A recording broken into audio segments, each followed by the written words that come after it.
Hi, it's James here and welcome to the FXAX channel, your #1 trading resource. As always, we will be providing transparent and informative content without the BS. Today, we will be talking about the average true range indicator, an indicator which could be very useful in helping you manage your risk. Before we begin, a disclaimer for you. Forex trading does carry a high level of risk to your capital, and you should only trade with money you can afford to lose. Our videos are for educational purposes only and delivered by a team with verified results. So please like, comment and subscribe if you enjoy the content. Today we will explain what average true range is, how to use it, why to use it, and what you shouldn't use it for. Let's start with what it is. The average true range is an indicator which shows the volatility of the last however many units of time you want to study. If you are looking at the hourly chart, you can change this number to say 14, which is a good average to choose. And this will bring up the average true range of the last 14 hourly candles. This range is measured in pips and not percentage changes. A good thing about that for you day traders is that it will tell you the difference in the range of, say, pound-dollar chart, which would have a much higher average range compared to a Swiss yen chart. Another good thing about this indicator is how flexible it can be for you. If you want to check out how volatile this day or week has been, you could just change the time frame and like before, it would just tell you the average true range of the last 14 days or weeks. It really is up to you how you want to use it, but we will show you some useful tips on when you should and also when you shouldn't. One thing to say about this indicator is that it is a lagging indicator, and the average true range is based on past results. For more information on this, check out our video on leading versus lagging indicators, where we show you different examples and the pros and cons of each. Now, back to this video. We know that price moves in waves. That is how we as traders get to have that huge volatility that we love. Because it isn't constant, and there are times when the markets need to cool off, you could see here, the lower the average true range, the lower the volatility is, and the higher the peak, the higher the volatility.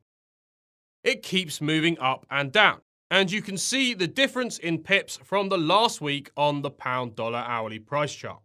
Picture a surfer trying to ride a wave without having time to stand on his board. If there wasn't any cool down phase, these big waves wouldn't build up, and we wouldn't have time to take advantage of them. The only reason that these huge waves exist is because there are times when it is calm and goes sideways.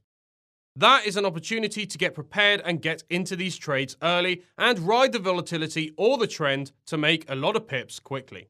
A good reason to track this number is because it will tell you how far to expect these moves to go. That means when you are choosing where to put your stop loss, you can double check the average true range to see if you are likely to get stopped out. Look at the current chart on pound-dollar on the daily chart. The average true range of the last 14 days is 85 pips. If we were to take a long position, we've got our stop loss out of the average true range to give us some breathing space, and so we don't get stopped out of our position. This is just an example to show you how, by checking the range, you can take positions safely and how you can reduce your risk as a trader. You can also use this indicator to help you decide when to exit your trade, and not just to enter it. Once you get into profit with a trade, you want to reduce your risk when you can to make it risk-free. We won't get into this in too much detail on today's video, as we will have another video coming out solely on risk management. Just quickly though, we do want to show you a type of stop loss which actually uses the average true range indicator to follow price automatically, and helps change your risk based on how volatile the market is behaving. This is called the chandelier stop loss by traders. In this example, we're showing you pound-dollar again, just to make things easier. As you can see, the price is stuck in a range and the average true range drops down because there isn't much volatility. A normal way to use this stop loss is to have 3 times the average true range of the last 22 days or hours. We've taken a point to just show you what the range is on a random day. The stop loss is 3 times the average true range below the price. It's also a trailing stop loss, meaning that it goes up when price goes up, but won't move lower and gets fixed, so won't move lower even if the price falls. This is one strategy which gives you a bit of freedom in case there is some volatility. You can keep on riding that trade as long as possible without getting stopped out. Remember, you can do this for a short position as well. We just wanted to show you this example of how it looks on a real graph with current prices. The pound US dollar price chart has been trending upwards a lot of this year, so this range could confirm more bullish sentiment. But more recently, with COVID cases going up in the UK, we have seen some dollar strength and some bearish patterns form. If you like to trade the news, this could be something to look out for. As with all indicators, they work better when they are part of a trading system and strategy. It can help increase chances of success when combined with other indicators. Now, this is actually a good thing here and makes ATR even more useful as an indicator. It doesn't tell you which way the market will go. So, on its own, you shouldn't use it to tell you which way the market will break out.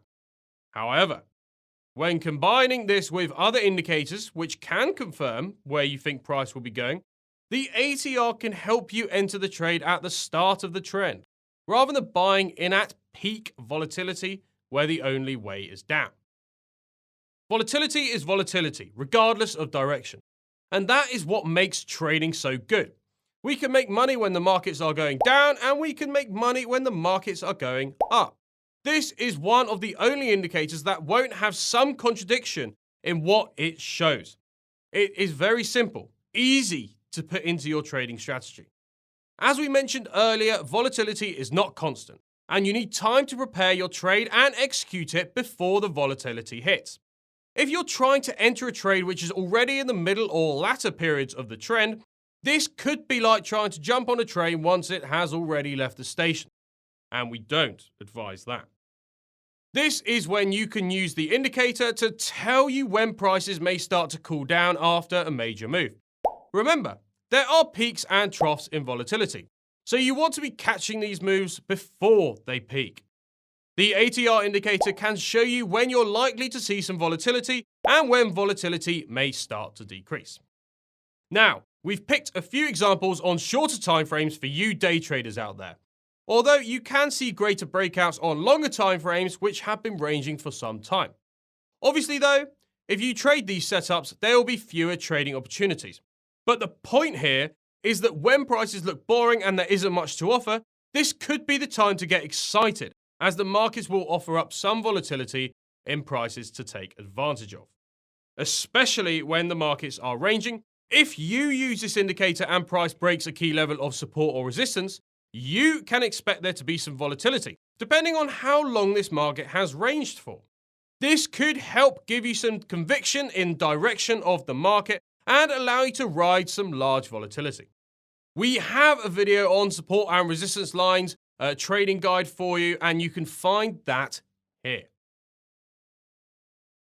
Some useful things to remember with this indicator. The longer the range, the bigger the pop. Have you ever shaken a champagne bottle before popping it, perhaps after one of your massive winning trades? Well, that pressure that builds up inside the bottle, and that energy is what drives the market as well.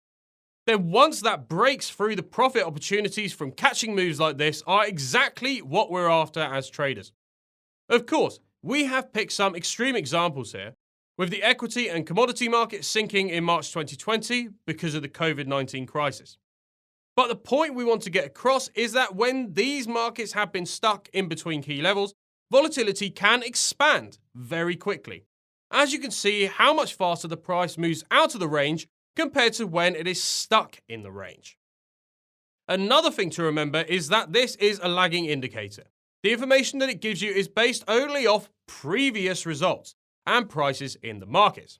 We have a video on our channel where we go over leading versus lagging indicators, so do give that video a watch as we explain the key differences and give some fantastic examples. Well, I think that is all we have time for today, ladies and gents. Just to recap today what we have covered. What average true range actually is, how it works, and the patterns it follows. What this means for entry and exit of trades, when to expect volatility, and when to expect a slowdown. We've also covered examples of ranging markets with fast breakouts coming from key levels being broken. We hope you have enjoyed today's episode and found it useful, and now look to incorporate it into your trading strategy. Links to the other videos mentioned will be in the description so you can check those out, along with all our other great content. Stay tuned for the next one, subscribe, and turn on notifications so you don't miss any of our future uploads.